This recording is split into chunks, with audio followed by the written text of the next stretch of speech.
कर्मचारियों के वेतन के लिए तीनों मेयर लगातार सीएम हाउस के बाहर अपना धरना प्रदर्शन कंटिन्यू किए हुए हैं और आज 8वां दिन है और हम आज आए हैं और एक नई बात आज सामने आई है कि जिस तरीके से ये धरना प्रदर्शन लगातार 8 दिन से हो रहा था तो कहीं ना कहीं ये बात भी उठने लगी थी कि अब एमसीडी काम करना ही नहीं चाहती है। उस काम को लेकर आज तीनों मेयर ने अपना कार्यालय सीएम हाउस के बाहर ही लगा लिया और सभी अधिकारीगण यहीं पर आकर उनसे रिपोर्टिंग कर रहे हैं और साथ में आगे के कार्य की अपनी कार्रवाई को जांच भी कर रहे हैं। और मैं एक बार बात करूंगा एक एक करके कि किस तरीके से तीनों मेयर ने अपना कार्यालय भी यहाँ स्थापित किया और यहीं से ही अपनी जो आधिकारिक तौर पर जो काम होते हैं वो यहीं से ही शुरुआत कर ली है। हमारे साथ हैं पूर्वी दिल्ली नगर निगम के मेयर निर्मल जैन जी और मैं बात करूंगा कि आज सर यहीं पर ही कार्यालय का आगाज हुआ कि अब कार्यालय सीएम हाउस के बाहर रोड पर ही लगेगा। किस तरीके की मतलब दिक्कतें देखने को मिल रही थी कि लगातार कि कहीं ना कहीं काम में बाधा आ रही थी, तो जो आज फैसला लिया गया कि कार्यालय यहीं से शुरुआत। देखिए, हम लोग जनता के प्रतिनिधि हैं, हम जनता का काम करते हैं और इसीलिए क्योंकि हमें तो खुद उम्मीद है, हम तो सोमवार को जब पिछले सोमवार को जब आए थे सीएम साहब के पास में, हम तो सिंपली उनसे निवेदन करने आए थे, हम सब लोग तीनों कॉरपोरेशन के कि भाई आप हमें मिल लो और हमारे को 5 मिनट हमारी बात सुन करके और हमारे जो हमारी तनख्वाहें वगैरह 3-3 4-4 महीने की रुकी पड़ी हैं उसके लिए आप फंड रिलीज करो, जैसे एक व्यवहारिक बातचीत होती है। और वो हमें मिल भी गए और भारी वो जा रहे थे, फिर बात लौट को पहले तो उन्होंने कहा मैं जाने दो मैं आ रहा हूँ, फिर तो आए लौट करके तो उनको उन्होंने जो है ना जी कहा कि मैं आपको मिलाता हूँ। अंदर जाने से पहले उन्होंने हमें गाड़ी में बैठे बैठे एश्योर किया कि आप मुझे अंदर जाने दो, मैं 5 मिनट में आपको बुलाता हूँ। वो 5 मिनट अभी तक पूरे नहीं हुए हैं और जो है हम लगातार उनको निवेदन कर रहे हैं। लगातार हम यहाँ पर आज 8 दिन हो गए हैं, हम सर्दी में यहाँ पड़े हुए हैं, आप घंटा भर बैठ नहीं सकता यहाँ पर कोई खुले के अंदर, और हम 8 दिन से यहाँ बैठे हुए हैं। हमारे साथ हमारी बहनें बैठी हुई हैं, सवेरे कैसे उनको नित्य क्रम से निवृत्त होती हैं, कैसे नहाना धोना, कैसे कपड़े बदलना, ये सब कैसे आप देख रहे हैं हमारा। तो ये तो सीएम साहब पता नहीं क्या सोचे बैठे हैं, किस तरह का मानसिकता नज़र आ रही है। एक बार मैंने भी पहले भी कवरेज किया था कि आपने सांकेतिक धरना सीएम हाउस के बाहर दिया था और उस समय भी केवल मिलने के लिए रात को 8 बजे 9 बजे सत्येंद्र जैन जी आए, बात का सोल्यूशन वहाँ भी नहीं निकला। तो अब आपको लग रहा है कि जिस तरीके से आप धरना अपने बिल्कुल ऑफिस और कार्यालय यहीं से जमा लिया है तो कुछ प्रभाव पड़ रहा है? देखिए, मैं तो भगवान कृष्ण का एक गीता का उपदेश है, कर्म करना हमारे हाथ में है, फल की इच्छा नहीं करते, फल देना तो ऊपर वाले। हमने यहाँ पर कर्मचारियों के हित में संघर्ष करने हम आए हैं। 13,000 करोड़ से ज़्यादा तीनों कॉरपोरेशन का दिल्ली सरकार से हमें लेना है। जब तक वो हमें नहीं मिलेगा जब हम संघर्ष करते रहेंगे, क्योंकि वो हमें रुपया हमें मिल गया फंड हमारा, तो हम तुरंत ही सबकी जो सैलरी है उनकी जो पुराने जो उनके ड्यूज हैं, उनका जो हमारे पेंशनधारी हैं, पेंशनधारियों का जो आज 4 महीने से हम पेंशन नहीं दे पाए हैं, वो लोग आते हैं रोते हैं ऑफिस में, बड़ी मतलब देखा नहीं जाता। आज उनके पास खाने को रोटी नहीं है, कई जगह तो दवाई के पैसे में नहीं बताते, उधार मिलना भी बंद हो गया है। इन हालात में हमारे पास कोई और चारा नहीं था।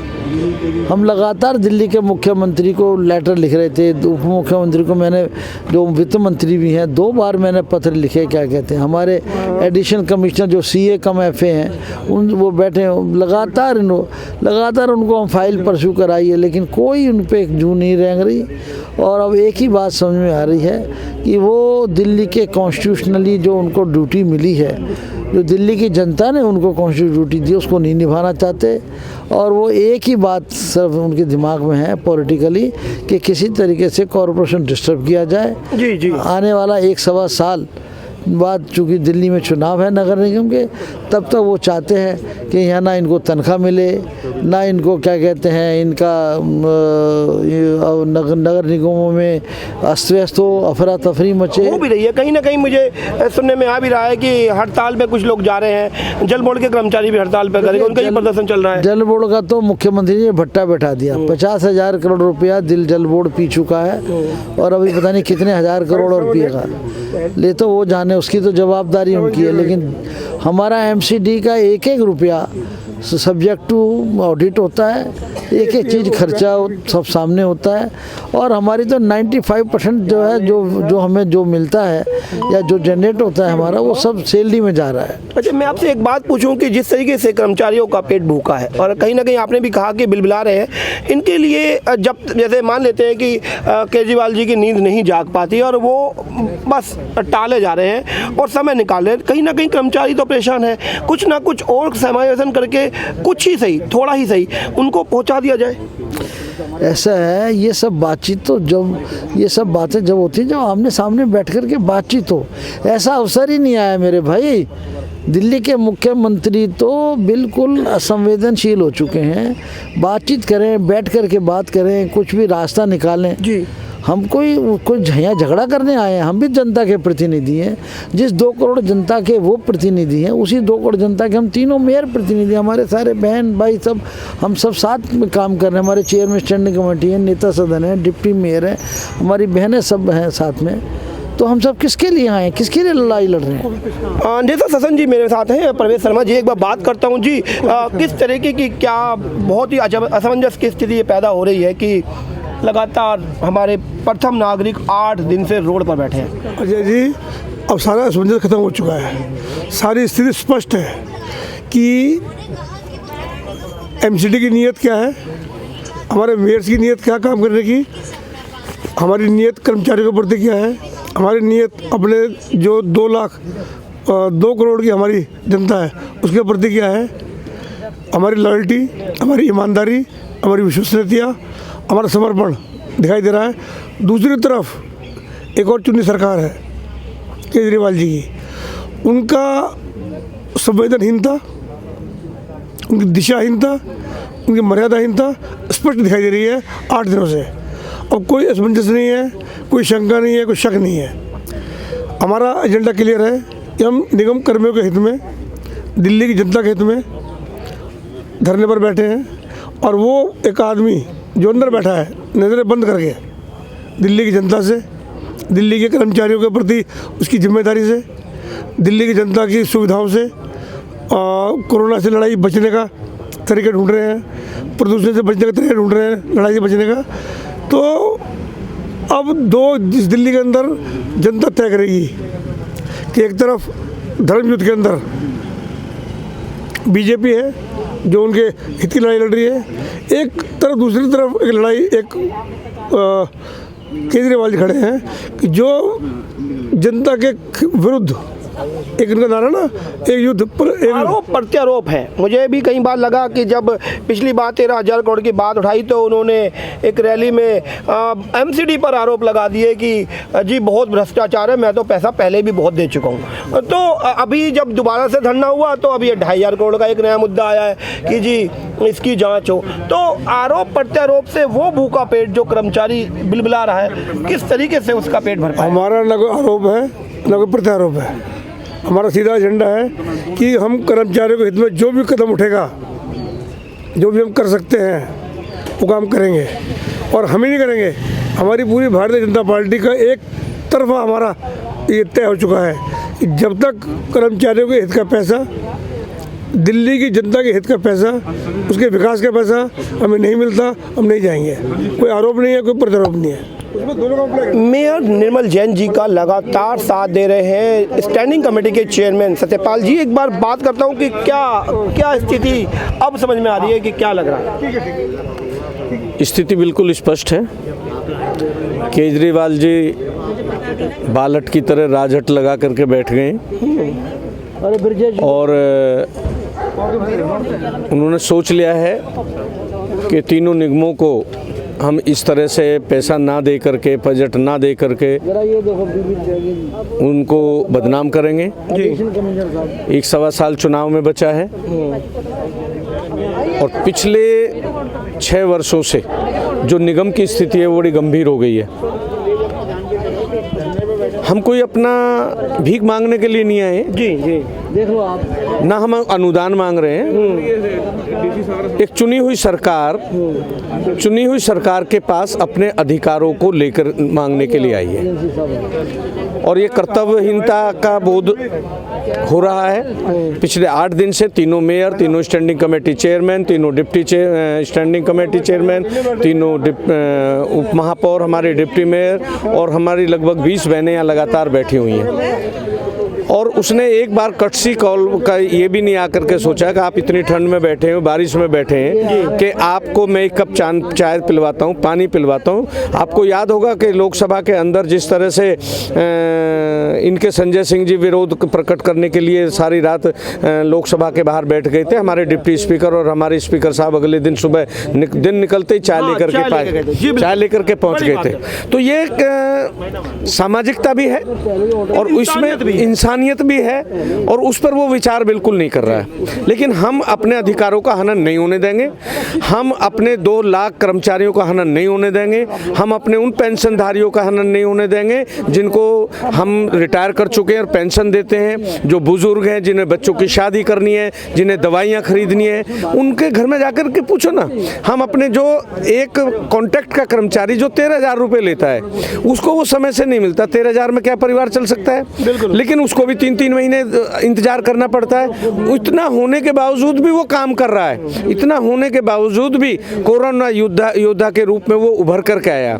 उसने पूरा कोरोना काल के अंदर सैनिटाइज किया है, सफाई की है, डॉक्टर्स ने, हमारे पैरामेडिकल्स ने, नर्सिस ने, हमारे इंजीनियर्स ने, सबने पूरी मेहनत की। फिर उनको रोजी रोटी का सवाल उठे तो ये बड़ा घृणीय है और निंदनीय है। कुछ समायोजन नहीं हो सकता केंद्र सरकार से कि कम से कम रोटी, उनका जो पेट है उसकी भरपाई हो जाए? जो नगर निगम है वो एक सिविक एजेंसी है, मुझे पता है कि वर्किंग बॉडी है, इसका काम राज्य सरकार ही चलाएगी। इसका स्टेट गवर्नमेंट की ने जिस तरीके से आपने कहा हट पाल ली है, उस हट को एक बार दरकिनार करके कुछ मतलब कि उनकी रोटी का कुछ मतलब 500 से ज़्यादा हमारी एक सिविक एजेंसी है पूरे देश के अंदर। यदि आज दिल्ली को या किसी निगम को केंद्र सरकार से सीधा फंड दिया जाएगा तो कल को वो सब एजेंसियां पैसे मांगेंगी तो केंद्र सरकार किस का करेगी? एक तरह का कंफ्यूजन था जो कि क्लियर हुआ कि एक जब वर्किंग बॉडी होती है जो सिविक एजेंसीज है, और जब एक किसी बॉडी को यदि पैसा केंद्र सरकार से मिल जाए, जैसे कि कई बार कहा भी है कि केंद्र सरकार को भी एक लोन में अमाउंट दे रखा है, वो नहीं लौटा रही है, कहीं ना कहीं बहुत सारी बातें हैं। तो ये भी एक बड़ी बात है कि 500 की 500 एजेंसी यदि केंद्र सरकार से पैसा मांगेंगी तो राज्य सरकार कहीं ना कहीं हाथ खड़े करते दिखाई देगी। जिस तरीके से पूर्वी नगर निगम का लगातार धरना, जो यहाँ के मेयर हैं निर्मल जैन जी लगातार सीएम हाउस के बाहर बैठे हैं, उनका साथ देने के लिए कुसुम तोमर बाबापुर वार्ड से उनका लगातार साथ दे रही है। एक बार उनसे भी जान लेते हैं कि किस तरीके की एक महिला होने के साथ साथ एक कर्मठ कार्यकर्ता बीजेपी की है और साथ निर्मल जैन जी का लगातार दे रही है, और महिलाओं के लिए इस तरीके से खुले में रहना बड़ा ही चिंताजनक भी रहता है। और एक बात कल आई भी कि यहाँ पर सीसीटीवी कैमरा भी इंस्टॉल कर दिए गए, किस तरीके से मैम देख रहे हैं? देखिए, पिछले हम 8 दिन से यहाँ पर बैठे हुए हैं। हम तो बेसिकली उनसे मिलने आए थे, अपना एक ज्ञापन था जो हम उनको देने आए थे कि भाई हमारे 13,000 करोड़ है, उनको रिलीज करिए कर्मचारियों को। लेकिन उन्होंने मिलने से बिल्कुल मना कर दिया। वो गाड़ी में एक बार निकले और वापस आए, उन्होंने बोला कि नहीं हम मिलते, लेकिन नहीं मिले।